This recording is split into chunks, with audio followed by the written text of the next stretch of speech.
Bismillahirrahmanirrahim. Assalamualaikum warahmatullahi wabarakatuh. Kami dari kelompok 2 ingin mereview artikel yang berjudul Library Automation and the Training Need of 21st Century Professionals, Trend and Challenges in Academic Library by Moruf. Ya, kami beranggotakan saya sendiri Asikati Hafir, Nining Suryaningsih, Dea Maidina, Ivon Ayasa, dan Linda Putri Aulia, Adelia Yohana Silvi, dan Asa Takia.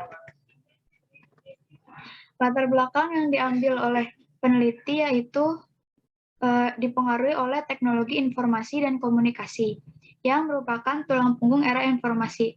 Nah, hal ini juga menyebabkan perpustakaan dipaksa untuk merevisi dan memperbaiki layanannya.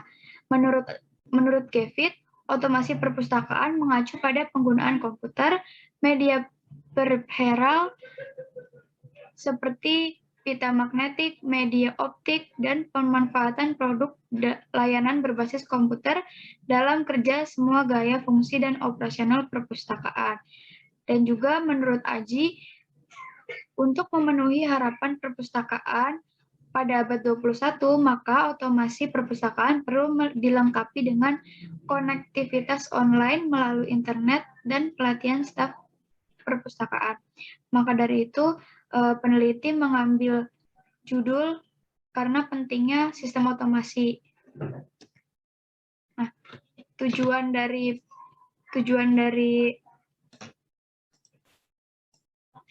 artikel ini itu untuk memberi wawasan mengenai tren dan tantangan proyek otomasi perpustakaan dan kebutuhan pelatihan profesional pada abad 21 di Nigeria dengan cara mengidentifikasi masalah dan membuat rekomendasi yang diperlukan.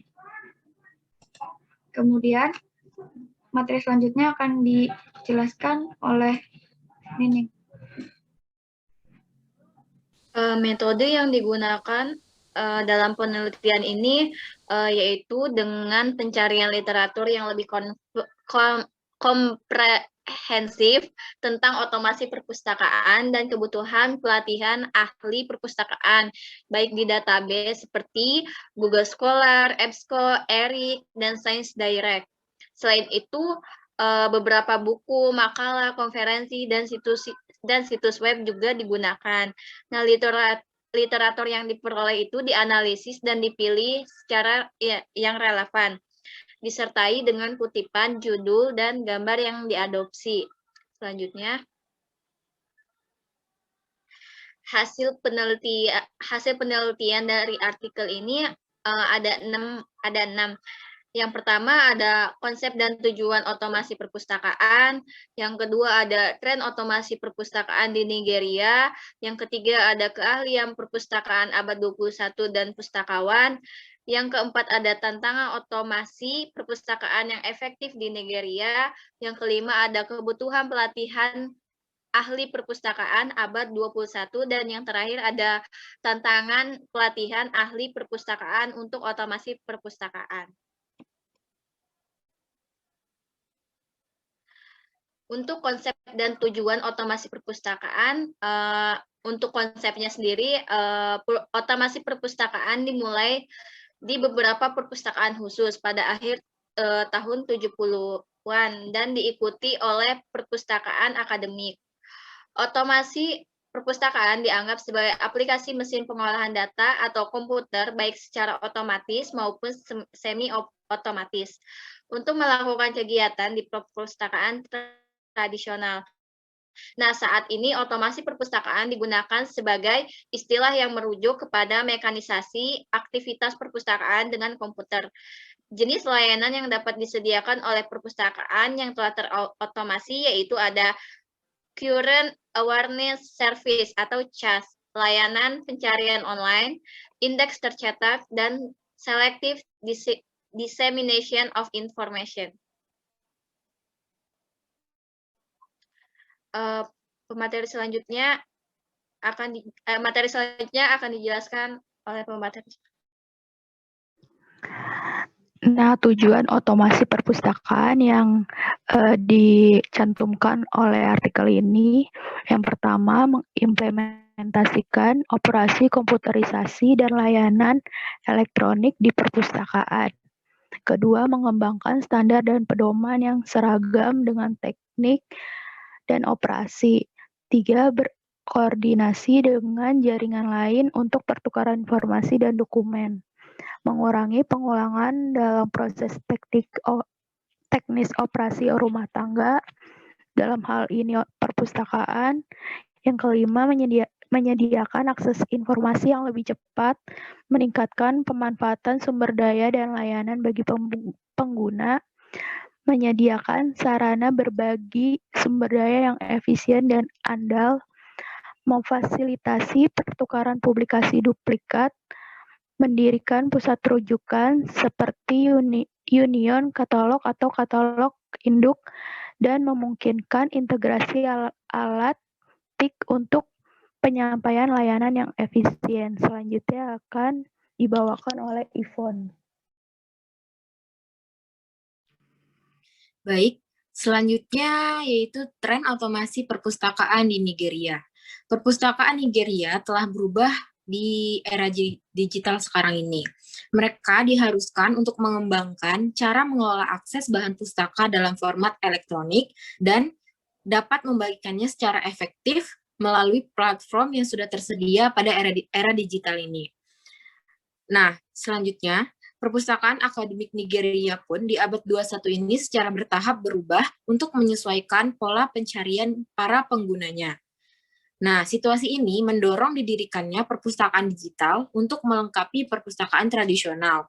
Hal ini dibuktikan dengan upaya mendigitalkan sumber daya perpustakaan untuk memenuhi kebutuhan informasi para pengguna perpustakaan. Para pengguna perpustakaan pada abad 21 ini menunjukkan ketangkasan yang tinggi dalam menggunakan sumber daya dan teknologi baru yang ada di era digital. Nah, perhatian dan pelatihan dan pengembangan staf perpustakaan yang terbatas pada pengetahuan TIK ini dan juga ahli perpustakaan bertujuan untuk menambah pengetahuan tentang perangkat lunak perpustakaan dan juga keterampilan yang dibutuhkan, sehingga mereka dapat menempatkan penggunanya dan juga pustakawan pada abad 21 ini. Selanjutnya yaitu perpustakaan abad 21 dan juga keahlian pustakawan. Nah, sumber daya perpustakaan yang paling berharga yaitu adalah tenaga kerja perpustakaan. Nilai perpustakaan di abad 21 ini telah berubah, di mana perpustakaan biasanya dipandang sebagai penjaga buku dan jurnal bagi para akademisi. Tetapi, tantangan yang muncul dari globalisasi dan teknologi informasi adalah perpustakaan akademik harus menyediakan informasi terkini yang akan menguntungkan pengguna baik sekarang maupun di masa depan. Oleh karena itu, sumber daya perpustakaan yang paling berharga adalah tenaga kerjanya yang biasanya kita sebut sebagai pustakawan. Nah, pustakawan pada abad 21 ini harus diperkuat dengan keterampilannya yang harus kompeten. Nah, jadi di sini Khan dan Baiti mengidentifikasikan beberapa ciri-ciri penting dari seorang pustakawan itu. Yang pertama, kemampuan belajar yang terus-menerus dan cepat.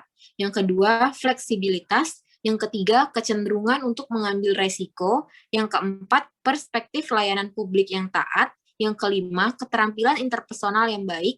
Yang keenam, keterampilan mendorong perubahan. Yang ketujuh, kapasitas dan keinginan untuk bekerja secara mandiri. Selanjutnya akan dibawakan oleh Linda.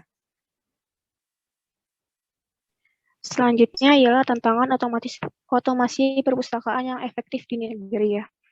Yang pertama itu kekhawatiran bahwa penerapan otomasi perpustakaan bisa jadi terlalu mahal, seperti biaya server, tenaga ahli, dan persyaratan instalasi lainnya untuk fungsionalitas meskipun sudah tersedia open source software atau OSS. Yang kedua, keuangan dan anggaran perpustakaan yang buruk, bahkan biaya awal untuk otomasi perpustakaan yang tidak terpenuhi. Yang ketiga, kurangnya perencanaan yang tepat. Yang keempat, kurangnya tenaga yang kompeten, antusiasme staf, kepercayaan diri staf, dan kemauan dalam menghadapi peningkatan teknologi informasi. Selanjutnya, konektivitas internet yang buruk karena mahal dan tidak adanya telekomunikasi yang efisien dan basis suplai daya yang berfungsi sebagai batu loncatan untuk pengembangan layanan internet di Afrika. Dan terakhir, suplai daya tidak memadai karena sebagian perpustakaan hanya menggunakan mesin pembangkit listrik dan sumber listrik alternatif seperti generator, tata surya, dan turbin gas. Selanjutnya akan dilanjutkan oleh Adele. Selanjutnya yaitu kebutuhan pelatihan ahli perpustakaan abad 21. Jadi pelatihan diperlukan bagi setiap pekerja di perpustakaan.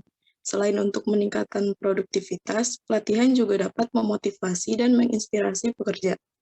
Melalui pelatihan, pustakawan di perpustakaan akademik Nigeria akan meningkatkan keterampilan literasi komputernya. Manfaat lainnya yaitu yang pertama, pelatihan membantu staf perpustakaan untuk mempelajari pekerjaan mereka dengan cepat dan efektif, sehingga mengurangi biaya yang dikeluarkan dalam pembelajaran. Yang kedua, membantu pustakawan untuk memperbarui diri di bidang spesialisasi, sehingga meningkatkan kinerja mereka. Yang ketiga, mengembangkan potensi atau keefektifan staf dalam suatu organisasi. Yang keempat, pelatihan menghasilkan tenaga yang terampil. Yang kelima, sikap bekerja para staf dapat berubah. Selanjutnya yaitu tantangan pelatihan ahli perpustakaan untuk otomasi perpustakaan. Yang pertama, universitas kekurangan dana yang diperlukan untuk menyelenggarakan konferensi, seminar, dan lokakarya. Yang kedua, pustakawan tidak memiliki keahlian TIK seperti untuk menginstal dana, mengelola jaringan teknologi. Yang ketiga, tenaga pelatihan tidak memiliki pengetahuan teknologi otomasi perpustakaan, tidak inovatif, imajinatif, dan visioner dalam berpikir dan merencanakan masa depan staf perpustakaan, sehingga kalah dengan kemajuan TIK. Yang terakhir yaitu sarana dan prasarana pelatihan kurang memadai. Selanjutnya akan dijelaskan oleh Asya. Yang selanjutnya ada kesimpulan dan rekomendasi. Agar perpustakaan akademik di Nigeria dapat memenuhi ekspektasi perpustakaan pada abad 21, ada kebutuhan untuk implementasi otomasi perpustakaan. Hanya melalui pelatihan perpustakaan akademik dapat memberikan layanan yang efektif dan fungsional, serta mempertahankan keunggulan mereka sebagai perpustakaan terkemuka di Nigeria. Sehubungan dengan hal tersebut, maka dibuatlah rekomendasi sebagai berikut. Yang pertama, penyediaan alokasi anggaran yang memadai untuk pelatihan dan pengembangan pustakawan di abad 21. Lalu sebuah komite harus dibentuk dan merencanakan pengembangan tahunan untuk otomasi perpustakaan. Lalu pustakawan harus mensurvei perpustakaan yang sudah terotomasi agar dapat bertukar pikiran dan pengalaman sebelum memilih perangkat lunak untuk perpustakaannya. Lalu manajemen perpustakaan harus memperhatikan pemeliharaan fasilitas dan peralatan secara memadai. Mengorientasikan ahli perpustakaan tentang perlunya pelatihan otomasi perpustakaan dan perubahan peran perpustakaan. Lalu yang terakhir, pengulangan pelatihan semua staf yang terlibat dalam rantai penyediaan layanan otomasi supaya rendahnya literasi teknologi dapat teratasi. Sekian presentasi dari kelompok 2. Jika ingin bertanya, langsung saja di grup WA. Terima kasih. Wassalamualaikum warahmatullahi wabarakatuh.